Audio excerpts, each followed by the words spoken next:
ଖାଦ୍ୟ ଭିତରେ ସଜନା ଶାଗ ଆଉ ସଜନା ଛୁଇଁ ଆମ ଦେହ ପାଇଁ ସର୍ବୋତ୍ତମ। କିନ୍ତୁ ଦୁଃଖର କଥା ଗେଲୁ ନାକ ଟେକୁଛି ଶୁଣିକି ତାର ନାମ। କିନ୍ତୁ ମୁଁ ବି କୋଉ ଛାଡ଼ିବା ଲୋକ, ଏମିତି ବନେଇଥିଲି ଯେ ଗେଲୁ ହାତ ଚାଟିକି ଖାଉଛି ଥରେ ଦେଖ। ଦର୍ଶକ ବନ୍ଧୁ ସମସ୍ତଙ୍କୁ କରୁଛି ମୁଁ ପ୍ରଣିପାତ।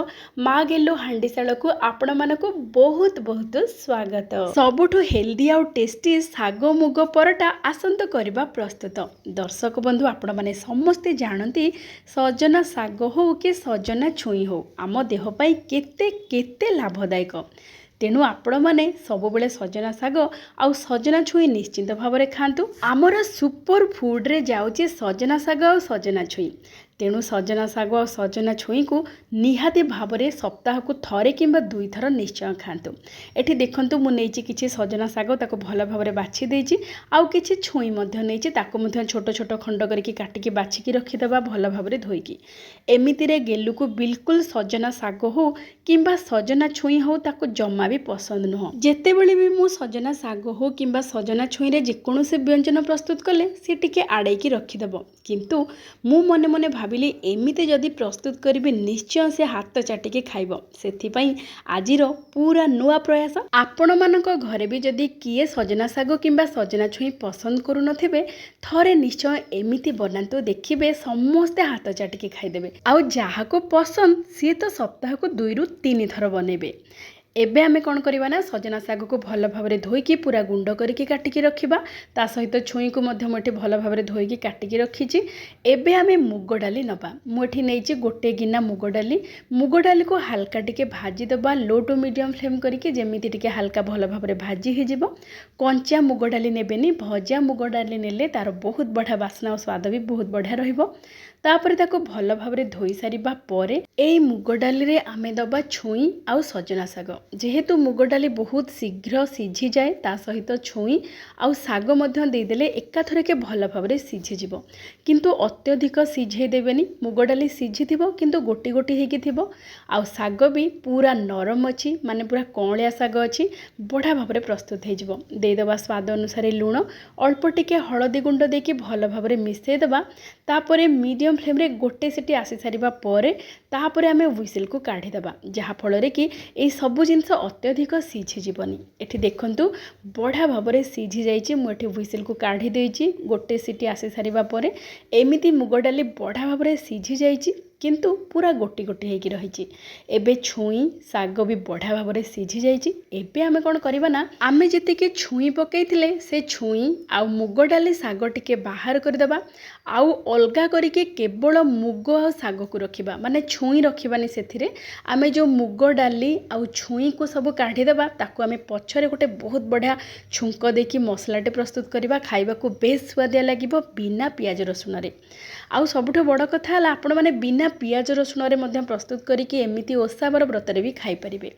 ଏଠି ଆମେ ପରଟା ପ୍ରସ୍ତୁତ କରିବା ପାଇଁ ମୁଁ ନେଇଛି ଏଠି ଅଟା, ସ୍ୱାଦ ଅନୁସାରେ ଲୁଣ, ଆଉ ଗୋଟେ ଛୋଟ ଚାମଚ କସୁରୀ ମେଥି ଭଲ ବାସ୍ନା ପାଇଁ। ଗୋଟେ ଚାମଚ ମୁଁ ଏଠି ଦେଇଛି ଘର ତିଆରି କିଚେନ କିଙ୍ଗ ମସଲା। ଆଉ ଅଳ୍ପ ଟିକେ ଜୁଆଣିକୁ ଏମିତି କ୍ରସ୍ କରିକି ବା ଟିକେ ହାତରେ ଆମେ ଦଳିକି ପକାଇଦେବା, ଯାହାର କି ବାସ୍ନା ବହୁତ ବଢ଼ିଆ ରହିବ। ଆଉ ଜୁଆଣି ପକାଇଲେ ହଜମ ପାଇଁ ବି ସାହାଯ୍ୟ କରିବ। ଏଠି ଦେଖନ୍ତୁ ଆମେ ବିନା ପାଣିରେ ଏଇ ଅଟାକୁ ଚକଟିବା। ଏଠି ଦେଖନ୍ତୁ ଆମେ ଯେଉଁ ଅଧା ଶାଗ ମୁଗକୁ ସିଝେଇକି ରଖିଥିଲେ, ଯେତେବେଳେ ଟିକେ ହାଲକା ହାଲକା ଗରମ ଥିବ ସେଇ ଅବସ୍ଥାରେ ଅଳ୍ପ ଅଳ୍ପ କରିକି ଅଟାରେ ଦେବେ। ଆଉ ବଢ଼ିଆ ଭାବରେ ପୁରା ନରମ କରିକି ଚକଟିକି ଗୋଟେ ଡୋ ପ୍ରସ୍ତୁତ କରିବେ। ଯେହେତୁ ମୁଗ ଡାଲି ଭଲ ଭାବରେ ସିଝି ଯାଇଛି ଆଉ ଶାଗ ବି ଭଲ ଭାବରେ ସିଝି ଯାଇଛି, ଏଇ ଅଟା ସହିତ ବଢ଼ିଆ ଭାବରେ ମିଶିଯିବ ଆଉ ଗୋଟେ ବହୁତ ବଢ଼ିଆ ବାସ୍ନା ଆଉ ସ୍ୱାଦ ବି ଦେବ।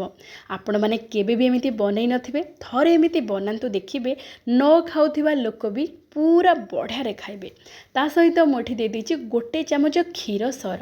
ଆପଣମାନେ ଯେତେବେଳେ ଯେକୌଣସି ପରଟା ବି ବନାନ୍ତୁ, ନିଶ୍ଚୟ ଗୋଟେ ଚାମଚ କ୍ଷୀର ସର ଦେଇକି ଚକଟନ୍ତୁ, ଦେଖିବେ ସ୍ୱାଦ ବହୁତ ବଢ଼ିଆ ରହିବ ଆଉ ପରଟା ପୁରାପୁରି ନରମ ରହିବ। ଏବେ ଆମେ ଏଇ ଡୋକୁ 10 ରୁ 15 ମିନିଟ୍ ପାଇଁ ଘୋଡ଼େଇକି ରଖିଦେବା। ଏଠି ଦେଖନ୍ତୁ ଆମେ ଯେଉଁ ଅବଶିଷ୍ଟ ଅଧେ ପ୍ରସ୍ତୁତ କରିକି ରଖିଥିଲେ ସଜନା ଛୁଇଁ ଶାଗ ଆଉ ମୁଗ, ଆକୁ ଆମେ ଗୋଟେ ବହୁତ ବଢ଼ିଆ ଗୋଟେ ତଡ଼କା ପ୍ରସ୍ତୁତ କରିବା ବା ମସଲା।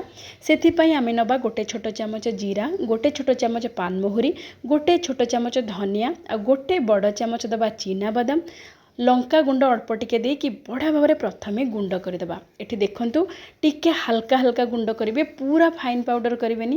एमिति नवा गोटे कड़ई मीडियम फ्लेम रे कड़ई को बसई दबा दबा गोटे बड़ चामच देसी घी अल्प टिके जीरा आउ टिके हेंगु दबा भल बास्ना पई तापरे सुखिला लंका आउ जो आमे मसला सब गुंड कले से मसला को एठी देकी मात्र गोटे मिनिट पई लो टू मीडियम फ्लेम रे भाजी दबा जहा फल रे कि मसला सब बढ़िया भाव भाजी हे जिवो तापरे आमे जो साग मुग आउ सजना छुई मिसई की सिझेइथिले ताको एठी पकेकी भल भाव रे गोळेई दबा आपण माने जदि पियाज रसुण खाउथांती ताले छुंकरे आपण माने रसुण मध्य पकेकी छुंकी परिबे किंतु बिना पियाज रसुण रे भी एई जो साग मुग पूरा जबरदस्त रहिबो एमिति बिना पियाज रसुण रे नुआ प्रकार रो साग मुग निश्चय थरे प्रस्तुत करंतु परोटा सहित किंबा भात सहित बहुत बहुत बढ़िया लागिबो। एबे हमरो तो प्रस्तुत हो जाय साग मुग एबे आमे परोटा प्रस्तुत करबा माने साग मुग परोटा आमे जो अटा को चकटी की रखिथिले सेथिरु टिके बड़ बड़ गुळा बाहर करबा जेमिति आपण माने परोटा प्रस्तुत करंती सेमिति आपण माने परोटा प्रस्तुत करिवे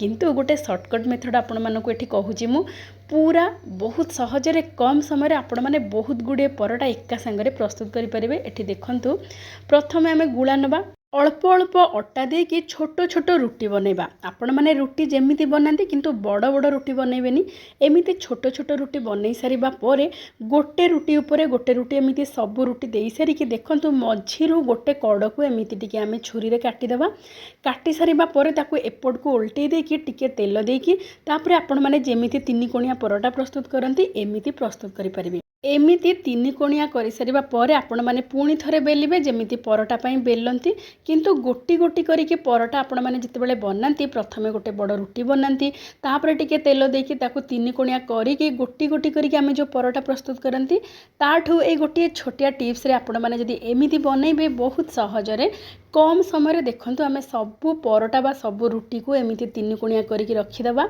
तापरे आपण माने अल्प टिके अटा देके जेमिति परोटा बेलंती सेमिति बेली परिबे बहुत सहजरे कम समय रे प्रस्तुत हे जिवो। ए छोटिया ट्रिक्स को अप्लाई करी आपण माने सब बेले जे कोन से परोटा भी बनै परिबे बहुत कम समय भितरे प्रस्तुत हे जिवो। परोटा को बेलिला बेले रुटी परी पूरा पूरी पतला करिके बेलिबेनी हल्का मोटा करिके रखिबे जहा फल रे कि बहुत बढ़ाई कि फुलिबो आउ आमे जो मझिरु काटिके तापरे तीन कोणिया करिके आमे परोटा प्रस्तुत करिचे एथिरे बढ़िया लेयर बा परस्त होइके बाहरिबो बहुत बढ़िया लागिबो।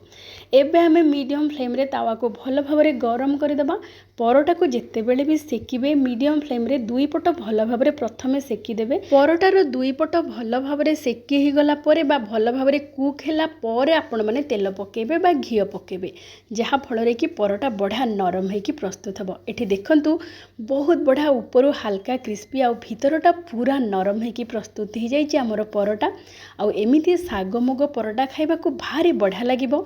साग मुग बा सजना साग न खाउथिबा लोक भी खाइबे बहुत खुशी रे टिके बटर लगे देबा किंबा देसी घी लगे देबा आउ टिके बहुत बढ़िया लागिबो। ता सहित आमे जो प्रस्तुत करिचे नुआ शैली रे नुआ प्रकारर साग मुग सजना छोई देकी ताकू परसी देबे आ मु एठी प्रस्तुत करिथिली पाचिला आंब खट्टा जमी जीव एमिति प्रस्तुत करंतु खांतु समस्त को खुआंतु देखिबे समस्त को बहुत बहुत बढ़िया लागिबो। आजिर प्रस्तुति आपण मानको केमिति लागिला विनम्रतार सहित अनुरोध निश्चय जणैबे। आजिर ए नुआ प्रयासटी आपण मानको जदि भल लागि थाए प्लीज लाइक शेयर सब्सक्राइब करबा सहित हाइप मध्य करि देबे आ जदि फेसबुक पेज रे देखुथांती विनम्रतार सहित अनुरोध निश्चय फॉलो करिवे। गेलु को केमिति लागिला सुनंतु। माय परोटा तो बहुत भल लागुची ता सहित ए तड़का डाली ता जम्मी जाउची माँ एमिति सब बेले बनैबा मस्त लागुची माँ। ठीक अछि खाइ दे। शुणिले तो दर्शक बंधु सजना साग सजना छुई खाऊ नथिबा पिला डाल तड़का बा तड़का डाली कहि केते खुशी रे खाउची देखंतु परोटा सहित। आपण मानक पिला जदि सजना छुई कि सजना साग खाऊ नथांती तेबे एमिति प्रस्तुत करिके दियंतु बहुत खुशी रे खाइबे।